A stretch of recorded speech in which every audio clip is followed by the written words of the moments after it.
अस्सलाम वालेकुम स्टूडेंट्स। आज हमारी सेकंड क्लास है जी। टॉपिक का नाम है functions of finance.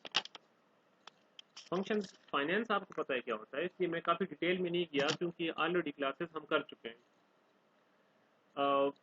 This is just the revision, तो शायद मेरी स्पीड भी थोड़ी सी ज़्यादा आपको लगेगी, लेकिन मैं सिर्फ आपको एक ओवरव्यू देना चाहता हूँ कि हम क्लास में क्या क्या कर चुके हैं, just to refresh your minds, आपके माइंड से रिफ्रेश करने के लिए, मेमोरी रिफ्रेश करने के लिए।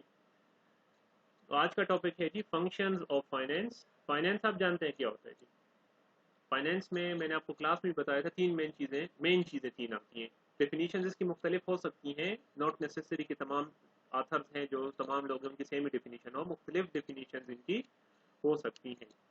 फर्स्ट थिंग जो कि इम्पोर्टेंट है that is the acquisition of fund. मैं पैसा कहाँ से लाऊंगा। The second one is the allocation of funds, पैसा कहाँ पे लगाऊंगा। And the third one is the management of funds, पैसा कैसे मैनेज करूंगा। तो तीनों चीजें हैं फाइनेंस में, लेकिन आपने जहन में दो इंपॉर्टेंट चीजें रखनी होंगी, the time and the risk. तो इन तमाम के मजमूए को हम फाइनेंस कहते हैं। अब फाइनेंस के फंक्शंस क्या क्या हैं, तो first one is the providing liquidity. Liquidity क्या होता है, that how quickly you are able to transfer your assets into cash. कितना जल्दी, कितना तेजी से आप अपने एसेट्स को कैश में ट्रांसफर कर सकते हैं, इसको लिक्विडिटी कहा जाता है। जितना क्विकली कर सकेंगे उतना आपका कारोबार ज्यादा लिक्विड होगा। First one is providing liquidity. आपने पढ़ा होगा फाइनेंशियल मार्केट्स के बारे में, तो फाइनेंशियल मार्केट्स आपको लिक्विडिटी प्रोवाइड करती हैं, आप वहां पे अपने शेयर्स वगैरह को सेल आउट कर सकते हैं जल्दी, एक ही दिन में। Depends upon the demand and supply, जो कि प्राइस मेजर करता है, लेकिन अगर आपने बेचना है तो आप थोड़ी सी प्राइस कम करके उसको एकदम से बेच सकते हैं। तो फर्स्ट फाइनेंस आपको लिक्विडिटी प्रोवाइड करता है। The second one is the transparency. Transparency किसी भी कारोबार में बहुत जरूरी है। इसके लिए पूरे सेटअप्स बनाए गए हैं, सिस्टम्स बनाए गए हैं ताकि कारोबार ट्रांसपेरेंसी का ख्याल रख सकें। ट्रांसपेरेंसी किसके लिए जरूरी है, to all the stakeholders. तमाम आपके जितने भी स्टेक होल्डर्स हैं, आपके शेयर होल्डर्स हो गए, आपके मैनेजर्स हो गए, आपके एम्प्लॉइज हो गए, आपके क्रेडिटर्स हो गए, जो बैंक इनके साथ आप काम कर रहे हैं वो गए, बहुत सारे लोग होते हैं स्टेक होल्डर्स, जिनके लिए ट्रांसपेरेंसी का होना बहुत ज़रूरी है। आपका कारोबार जितना ट्रांसपेरेंट होगा उतना ही आपका कारोबार की तरफ लोग अट्रैक्ट होंगे। ट्रांसपेरेंसी आपकी फाइनेंशियल स्टेटमेंट से शो होती है कि आप किस तरीके से अपनी फाइनेंशियल स्टेटमेंट को मैनेज कर रहे हैं, क्या आप अपने कारोबार की तमाम इंफॉर्मेशन अपने स्टेक होल्डर्स को पहुंचा रहे हैं या नहीं। अगर पहुंचा रहे हैं, इट मीन्स कि आपका कारोबार ट्रांसपेरेंट होगा और आपके कारोबार में ट्रस्ट ज्यादा होगा। Third point is estimating capital requirements. आपने कोई भी नया प्रोजेक्ट स्टार्ट करना है या फ्यूचर की बात करते हैं, हर एक बंदा कोशिश करता है अपना कारोबार एक्सपेंड करने की। आपने नया कारोबार कोई नया प्रोजेक्ट स्टार्ट करना है या कोई नया बिजनेस स्टार्ट करना है, तो उसके लिए एस्टिमेशन करना कि आपको कितनी कैपिटल रिक्वायर्ड होगा, कितना ज्यादा आपको कैपिटल चाहिए, वो एस्टिमेशंस आपको करके देगा फाइनेंस। हम अकाउंटिंग और फाइनेंस को कभी कभार मिक्सअप कर देते हैं, लेकिन they are very much different things. Accounting is recording, organising, जो हम पढ़ते रहते हैं जो डेफिनेशन में, it is the collection, the recording, classifying, the summarising and interpretation of data. तो वो डेटा जो ऑलरेडी रिकॉर्डेड होता है, आप उसमें से फिर ये काम करते हैं। लेकिन फाइनेंस जो है ये आपको फ्यूचर का भी बताता है, तो एस्टिमेशंस वगैरह सारी आप फाइनेंस की में करेंगे। हाँ, बेसिक्स अकाउंटिंग की थोड़ी सी हो सकती है from the last year financial statement या जो भी है, लेकिन ये सारे काम आपको फाइनेंस ही करके देंगे। Determining capital structure. What is capital structure, it is the combination of debt and equity. आपके कारोबार में आप देखें, आपके पास कर्ज भी होता है और आपके पास अपना पैसा इक्विटी भी होती है। इन दोनों के बीच में बैलेंस कैसे रखना है, ये आपको फाइनेंस बताएगा, ये आपको अकाउंटिंग नहीं बता सकता। ठीक है, तो ये आपको फाइनेंस बताता है कि भाई मार्केट में इंटरेस्ट रेट कम हो गया है, तो आप मार्केट से इंटरेस्ट पे पैसा उठा लें, डेट उठा लें। या अगर आप देखते हैं कि नहीं यार, मार्केट में तो इंटरेस्ट बहुत ज्यादा है, डेट बहुत ज्यादा महंगा हो गया है, तो आप फिर न्यू शेयर्स इशू करके पैसा उठा लेते हैं। तो ये आपको फाइनेंस ही बताएगा कि कितना में डेट और कितना इक्विटी इन दोनों के बीच में बैलेंस किस तरह रखूं ताकि मेरा जो कॉस्ट ऑफ कैपिटल है वो कम अज कम आए। जितना कम कॉस्ट ऑफ कैपिटल होगा उतना ही मैं ज्यादा फायदे में रहूंगा। एस्टिमेटिंग कैश फ्लोज, फाइनेंस आपको बताता है कि एस्टिमेटिंग कैश फ्लोज आपकी क्या होंगी। इस सीजन में, इस टाइम में सेल्स की फोरकास्टिंग करके आपको बताता है कि ये मैं कितना पैसा जनरेट कर सकूंगा इस सीजन में, इस मंथ में, इस ईयर में, वो भी आपको बताता है फाइनेंस।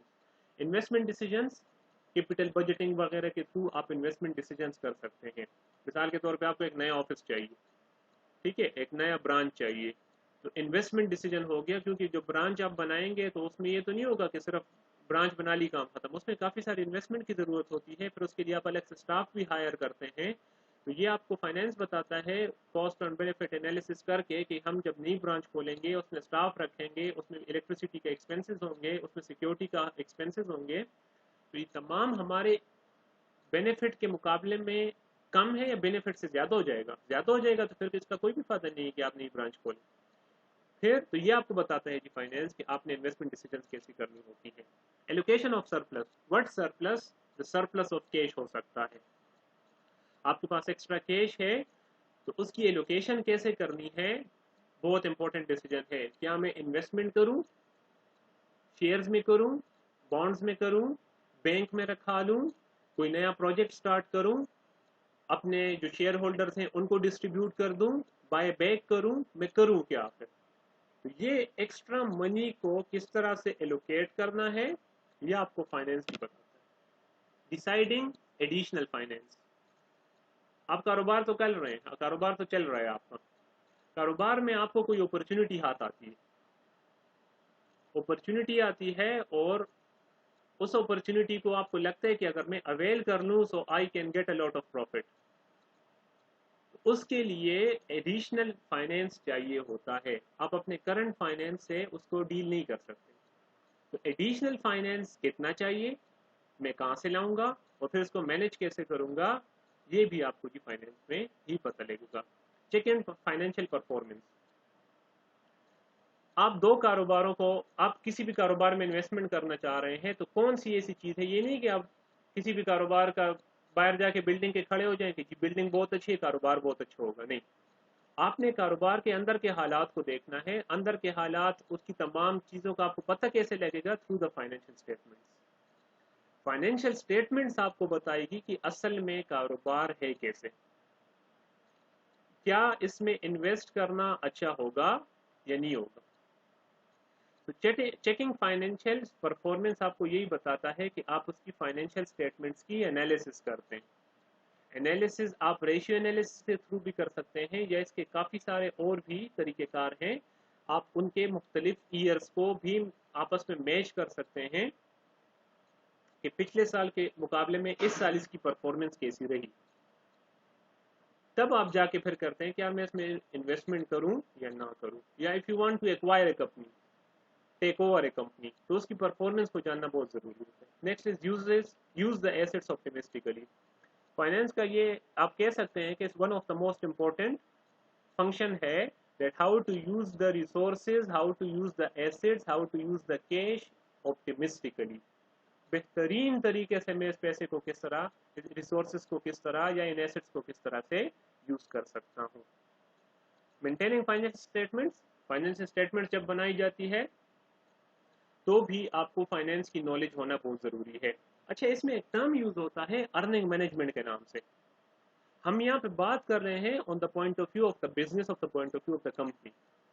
तो अर्निंग मैनेजमेंट ये होता है कि आप, ये कंपनी के लिए तो अच्छा है, एथिकली इतना अच्छा नहीं होता।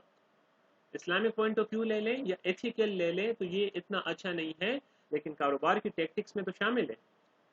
तो आप ये देखते हैं कि भाई मैं फाइनेंशियल स्टेटमेंट्स तो बना रहा हूँ लेकिन इस दफ़ा मेरा प्रॉफिट बहुत कम आया है, तो इन फाइनेंशियल स्टेटमेंट्स में आप थोड़ी सी चेंजेस करके, या अपने डिप्रिसिएशन को कम करके, या अपने अलाउंस फॉर बैड डेट्स को कम करके, या डाउटफुल डेट्स को कम करके, थोड़ा सा इसमें चेंजेस लाके आप अपने प्रॉफिट को ज़्यादा कर सकते हैं। इसको अर्निंग मैनेजमेंट में बहुत डिटेल में नहीं जाना चाहता क्योंकि काफ़ी थोड़ा सा एडवांस टॉपिक है। अर्निंग मैनेजमेंट अगर हो सके तो आप खुद देख लें थोड़ा सा कि होता क्या। तो ये भी अगर आपको फाइनेंस की नॉलेज होगी तो ये कर सकते हैं, but ethically it is not good. तो फाइनेंशियल स्टेटमेंट्स भी बनाना और उनको मैनेज करना ये भी फाइनेंस का एक फंक्शन है। Accountability, what is accountability? Transparency के साथ ही मिलता जुलता है।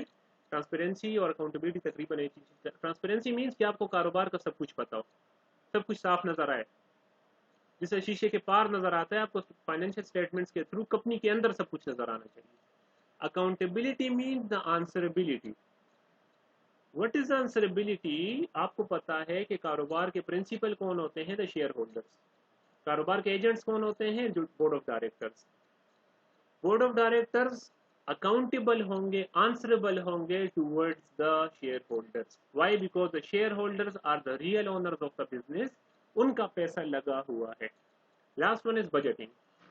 आपने फ्यूचर के लिए प्लान करना है कि अब जैसे पाकिस्तान का बजट आया है, जून में आता है बजट आमतौर पर, तो इसमें प्लानिंग होती है कि हमने पिछले साल में कितनी जनरेशंस की हैं, कितना जनरेट किया है हमने टैक्स वगैरह, और आने वाले साल में हमारे एक्सपेंसेस कितने होंगे, हेल्थ में कितना रखेंगे, एजुकेशन में कितना रखेंगे, डिफेंस में कितना रखेंगे, यही बजटिंग होती है।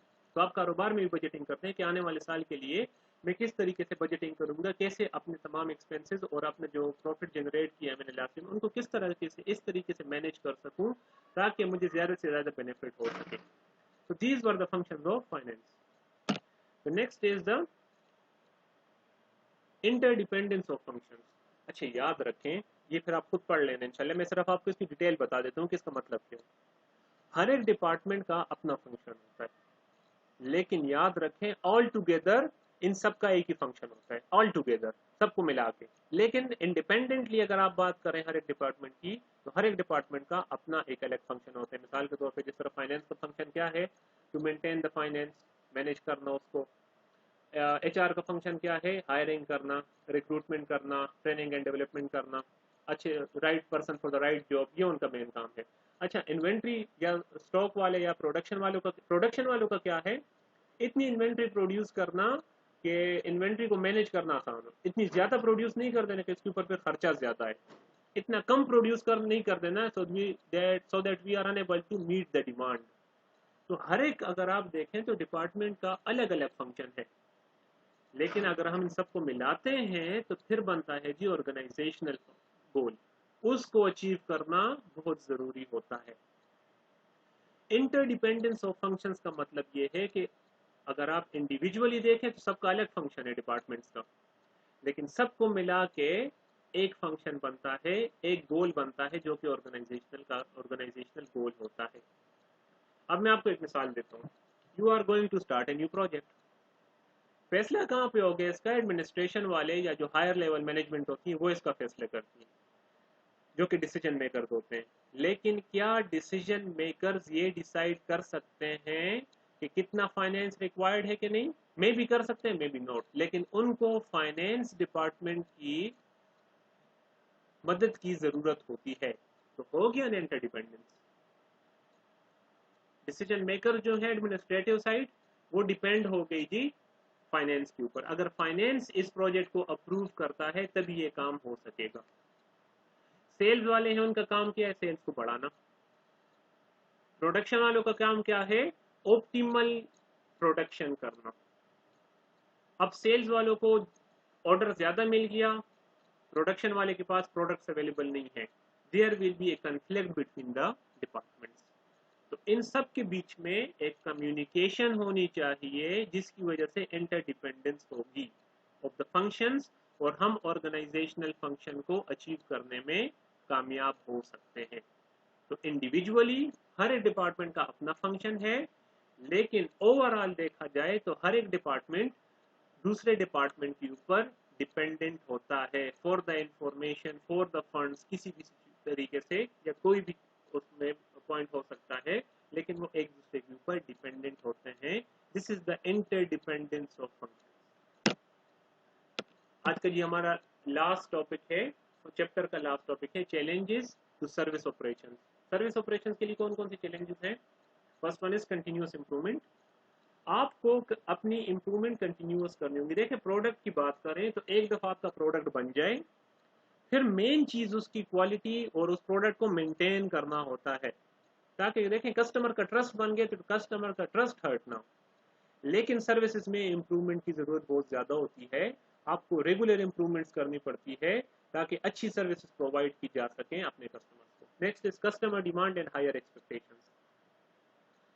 हमेशा जब भी देखें कस्टमर्स आपसे सर्विसेज हायर करते हैं तो उनकी कुछ एक्सपेक्टेशंस होती हैं, आपने उस एक्सपेक्टेशंस को, उन डिमांड्स को, उन नीड्स को पूरा करना होता है, और ये बहुत बड़ा चैलेंज होता है क्योंकि हर एक कस्टमर चाहता है कम पैसों में ज़्यादा चीज़ लेना, कम पैसों में अच्छी चीज़ लेना, और आपको वो सर्विसेज प्रोवाइड करनी होंगी if you want to retain the customers, उनकी एक्सपेक्टेशंस को पूरा करना होगा। अच्छा, कभी कभार कुछ जो बड़ी ऑर्गेनाइजेशन है वो कभी कभार कस्टमर्स को उनकी एक्सपेक्टेशन से ज़्यादा भी दे देते हैं, उसको कहते हैं जी कस्टमर डिलाइट। जब कस्टमर खुश हो जाता है, उसको अपनी एक्सपेक्टेशन से ज़्यादा चीज़ मिलती है, तो वो आप एक ट्रस्ट क्रिएट हो जाता है बिजनेस के साथ एंड मोस्ट प्रोबेबली वो आपका एक लॉयल कस्टमर बन जाए। सर्विस डिलीवरी ऑप्टिमाइजेशन, सर्विसेज को टाइमली डिलीवर करना ये भी बहुत इंपॉर्टेंट है, और सर्विसेज को ऑप्टिमिस्टिकली डिलीवर करना ये भी बहुत इंपॉर्टेंट है। रियल टाइम कम्युनिकेशन, कस्टमर्स के साथ आपकी रियल टाइम कम्युनिकेशन होती रहती है। Real time communication means customers आके आपसे डायरेक्टली बात कर सकते हैं या फोन पे बात सकते हैं, and you will have to provide the services. आपको उसी time, real time means on the spot, आपने उसको सर्विसेज प्रोवाइड करनी होंगी। जिस तरह बैंक्स में हो गया, बैंक्स में आप एटीएम में जाएं, वहाँ पे फोन लगा होता है, आप रात को 12 बजे जाएं या सुबह 5 बजे जाएं, एक बटन क्लिक करें, आपको विद इन मिनट्स रिस्पॉन्स मिलेगा यूबीएल के हेड ऑफिस की तरफ से। तो रियल टाइम में आपने कम्युनिकेट करना होता है और अपने कस्टमर्स की प्रॉब्लम्स को सॉल्व करना होता है। लेबर शॉर्टेज, अच्छा this is also one of the challenge faced by the service corporations. हमारे पास एक्सपर्टीज कम होते हैं। आप देखें, आप कुछ अर्सा बाद अखबारों में आ जाता है जी कनाडा के लिए इमिग्रेशन ये क्यों चाहिए, उनके पास लोग कम है, उनके पास लेबर कम है, उनके पास ह्यूमन पावर कम है, ह्यूमन रिसोर्सेज कम है। तो लेबर शॉर्टेज काफ़ी सारे मुल्कों में है, जो कि फिर दूसरे मुल्कों से इमिग्रेशन के थ्रू या जॉब्स वहाँ पे अनाउंस करते हैं ताकि बाहर के लोग हमारे पास आ सकें और हमारे लिए यहाँ पे लेबर की जो सर्विसेज हैं वो प्रोवाइड कर सकें। ग्लोबल कंपटीशन, पूरी दुनिया में जी ग्लोबल कंपटीशन हो रहा है, किस बारे में? सर्विसेज के बारे में, लेबर के बारे में, ह्यूमन रिसोर्सेज के बारे में। हमारे कितने लोग अभी सऊदी अरेबिया में, अबू धाबी में, दुबई में, ओमान में, बहरीन में, कितनी जगह पे काम कर रहे हैं। अभी इस कोरोना वायरस की वजह से they are facing a lot of problem, और अभी ऐसे ऐसे उनको वापस लाया जा रहा है। लेकिन ये ग्लोबल कंपटीशन ही है, ज़्यादा पैसे दे के ज़्यादा अच्छी, अब पाकिस्तान में भी पाकिस्तान से लोगों को ज़्यादा पैसे दे के वहाँ पे बुलाया जाता है और फिर वहाँ पे वो काम करते हैं। लेकिन कुछ ममालिक हैं, यूरोपियन कंट्रीज वगैरह हो गई, वहाँ पे उनको लेबर महंगा पड़ता है। क्यों? क्योंकि ह्यूमन रिसोर्सेज कम है उनके पास, तो उनको और मुल्कों से बंदे मंगाने पड़ते हैं अपने लेबर, ताकि वो लेबर का काम कर सकें और फिर वो जाके मार्केट में कम्पीट कर सकें। तो ग्लोबल कंपटीशन भी चल रही है, वो भी डिपेंड कर रही है ज़्यादातर सर्विसेज पे। अट्रैक्टिंग क्वालिफाइड पीपल, ये हर एक कंपनी करती है, देखती है कि एक बंदा है, ही इज़ वेरी एक्टिव, दूसरी कंपनी कोशिश करती है थोड़ा सा उसको ज़्यादा सैलरी दे के, थोड़ा सा उसको ज़्यादा इंसेंटिव दे के अपने पास बुलाने की, अपने पास बुला लेते हैं क्वालिफाइड पीपल को, और फिर मतलब इनको एक कम्पिटिटिव एज मिल जाता है ओवर देयर कंपिटिटर्स। तो अट्रैक्टिंग क्वालिफाइड पीपल, ये भी एक प्रॉब्लम है, बनी हुई है, चैलेंज है। Recruitment challenges, right person for the right job तलाश करना बहुत ज़्यादा मुश्किल काम है। एक बंदा है, मैं उसको हायर कर रहा हूँ, तो मैं सिर्फ उसको हायर नहीं कर रहा हूँ, वो आएगा, मेरे पास होगा, जब तक जिंदा होगा, जब तक मेरे पास रहेगा, तो वो खाता रहेगा सैलरी। तो ये सिर्फ वन टाइम पैसा नहीं है, हर महीने उसको सैलरी देनी पड़ेगी। तो right person for the right job ये तलाश करने बहुत मुश्किल होता है। इसलिए आजकल बहुत सारी कंपनी ने प्रोबेशन पीरियड रखी है। रिक्रूटमेंट करते हैं, देखते हैं बंदा ठीक है तो ठीक है, नहीं तो उसको कहते हैं कि भाई आप हमारे जो एक्सपेक्टेशन है उसके मुताबिक नहीं है, तो आपके जा सकते हैं। इस तरीके की चीज़ें शुरू कर दी गई हैं ताकि रिक्रूटमेंट चैलेंजेस को कंट्रोल की जा सके। रिटेंशन, अपने कारोबार में, अपने बिजनेस में, अपनी फैक्ट्री में सर्विसेज को या ह्यूमन बींग्स को, एचआर को, उनको रिटेन करना बड़ा मुश्किल काम होता है, क्योंकि कोई भी बंदा उनको थोड़ी सी ज़्यादा सैलरी देके अपने पास बुलवा सकता है। तो आपने सैलरी इंसेंटिव्स वगैरह ऐसे देने होते हैं ताकि वो आपके पास रहें, आप उसको रिटेन कर सकें, रिटेंशन हो। अदरवाइज चलिए लास्ट पॉइंट डिस्कस करते हैं, उसके बाद बताता हूँ। ट्रेनिंग एंड डेवलपमेंट, जब भी नया बंदा आता है आप उसको ट्रेन करते हैं। अच्छा, ट्रेनिंग एंड डेवलपमेंट में फ़र्क क्या है? तो ट्रेनिंग जो होती है ये आपकी एग्जिस्टिंग जॉब के लिए होती है, जबकि डेवलपमेंट जो है ये आपकी फ्यूचर जॉब के लिए हो सकती है। तो इन दोनों में ये फ़र्क होते हैं। अब देखिए प्रॉब्लम क्या होती है, चैलेंज क्या है। एक बंदे को आपने हायर किया, अगर आपने उसके साथ कोई बॉन्ड नहीं लिखा, कोई साइन कुछ भी नहीं हुआ, कॉन्ट्रैक्ट वगैरह साइन नहीं हुआ, बंदा आता है, आप उसको ट्रेन करते हैं 1 महीने 2 महीने 3 महीने, फिर जैसे वो काम शुरू करना है ना, 3 महीने बाद ही वो आपके लिए फायदा मंद होगा। 3 महीने तक तो आपके एक्सपेंस था, आप पे बर्डन था।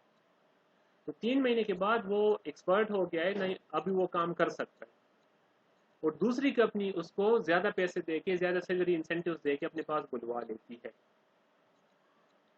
प्रॉब्लम क्या होती है, फिर आप नहीं हायरिंग करेंगे, फिर उनको ट्रेन करेंगे, फिर शायद ऐसा हो जाए। तो इसलिए अपनी ऑर्गेनाइजेशन में लोगों को रिटेन करना ये बहुत इंपॉर्टेंट होता है, वरना आपकी ऑर्गेनाइजेशन अपने मेन टारगेट पे फोकस ही नहीं कर पाएगी। आपका काम सिर्फ इतना रह जाएगा, नए बंदा आए, उनको ट्रेन करें, वो ट्रेन करके आपको भाग के आपसे भाग के चले। तो रिटेन करना ये बहुत इंपॉर्टेंट चीज़ होती है किसी भी ऑर्गेनाइजेशन में। ये हमारा फर्स्ट चैप्टर आज खत्म हो गया है। जिस तरह बता चुका हूँ आपको, कोई भी सवाल हो तो हमारे जो व्हाट्सएप ग्रुप बने हुए हैं उसमें आप सवाल पूछ सकते हैं। मैं कोशिश करूंगा व्हाट्सएप ग्रुप में ही आंसर करने की। अदरवाइज जो हमारी अगली अगली क्लास होगी उसमें शुरू के 5-6 मिनट में आपके तमाम जितने भी सवाल आए होंगे उसको कोशिश करूंगा आंसर करने की। Thank you so much. Allah Hafiz.